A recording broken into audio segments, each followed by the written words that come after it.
Time is not an illusionary construct but rather a sacred rhythm set by Yahweh, woven into the fabric of creation. It is the divine order that governs the heavens, the earth, and the appointed times. Unlike human-made calendars which manipulate time for political and societal convenience, Yahweh's time is established through the movements of the sun, moon, and stars, as mentioned in Genesis chapter 1 verse 14, ensuring that his people remain in alignment with his will. But what if I told you that time has been manipulated? What if the world's calendars and religious observances are following a man-made deception instead of Yahweh's true appointed times? Today we uncover the hidden truth about time, specifically the equinox versus the equilux, why it matters for those who seek to follow Yahweh's divine order, and to help the world realign with the set appointed times and seasons of Yahweh's divine order. For centuries we've been told that the new year begins around March 20th or 21st, marked by the vernal equinox, when the sun crosses the celestial equator, supposedly bringing an equal balance of day and night. Many believe this event signals the first day of spring, but there's a problem. The equinox is not truly equal.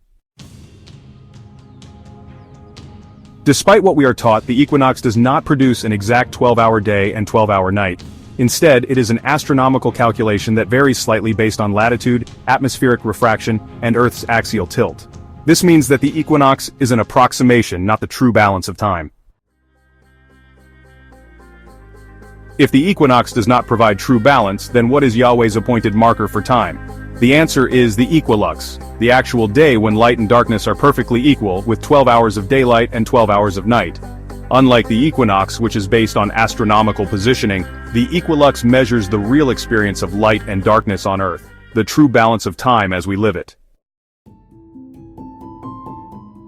The word equilux comes from Latin, with equi meaning equal and lux meaning light. But beyond its definition, it holds deep spiritual significance. In Scripture, light and darkness symbolize knowledge and ignorance, righteousness and wickedness, order and chaos. When Yahweh created the world, he separated light from darkness, Genesis 1 verses 3-4, setting a divine order in motion.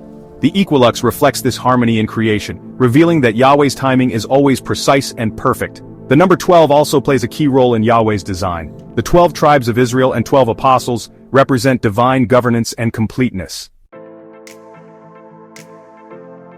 Just as the tribes were meant to bring harmony among Yahweh's people in the world, the equilux represents harmony in time, balancing the forces of light and darkness. It teaches us that both light and darkness serve a divine purpose. Just as wisdom, truth, and righteousness are necessary, so are times of testing, hidden mysteries, and spiritual growth. Neither light nor darkness dominates, but both serve appointed roles in Yahweh's creation. This is why the equilux is so important for determining the biblical New Year. The ancient Hebrews used the equilux to identify Abib 1, the true first day of the year. This year, in 2025, the equilux will occur on March 16th, not March 21st.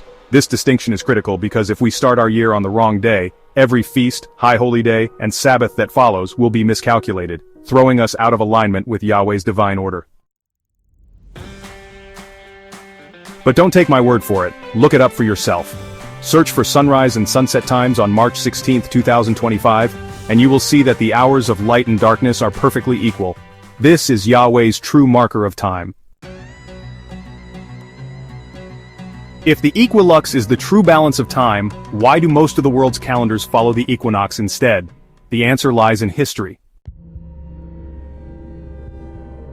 In 325 AD, the Council of Nicaea, led by Roman Emperor Constantine, sought to standardize Christian practices across the empire. One of the biggest debates at the time was when to celebrate Easter. Some early believers followed the biblical method, calculating it based on Passover and the Hebrew calendar, while others used varying traditions. To resolve the issue, the council rejected Yahweh's appointed times and fixed March 21st as the equinox to create a uniform date for Easter.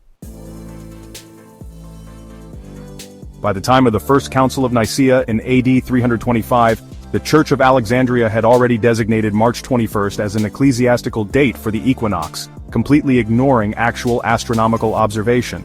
This decision further disconnected the Church from the real balance of time and Yahweh's divinely appointed calendar. By doing this, they disconnected Easter from Passover, and in turn, moved the entire calendar out of sync with Yahweh's time. This shift was not just about Easter, it was part of a larger effort to separate early Christianity from its Hebrew roots and replace biblical observances with man-made traditions. As Daniel 7:25 warns, he shall think to change times and laws. This is deception used to keep Yahweh's people off balance, causing them to unknowingly follow a system that breaks the covenant. But this doesn't just affect the people of Yahweh, it is causing disorder, confusion, and instability for the entire world. When time is manipulated, the natural cycles of life are thrown into disarray. Agriculture, weather patterns, and even human health are affected when we do not align with Yahweh's appointed times. Spiritually, being out of alignment with Yahweh's time has weakened moral and ethical foundations. Instead of living in harmony with creation, humanity is trapped in an artificial system that prioritizes economic gain, power, and control over divine truth. This is why Isaiah chapter 24 verse 5 warns us, "The earth is defiled under the inhabitants thereof, because they have transgressed the laws, changed the ordinance, broken the everlasting covenant." Time has been manipulated, but Yahweh's truth remains. The Equilux is the key to restoring his divine calendar. Are you following Yahweh's true time, or man's illusion? For more on Yahweh's laws, the solar calendar, the Equilux versus Equinox, and how to follow Yahweh's appointed times, visit our website www.kingdomofshalom.com. Subscribe to our YouTube channel now to stay informed and step into divine alignment.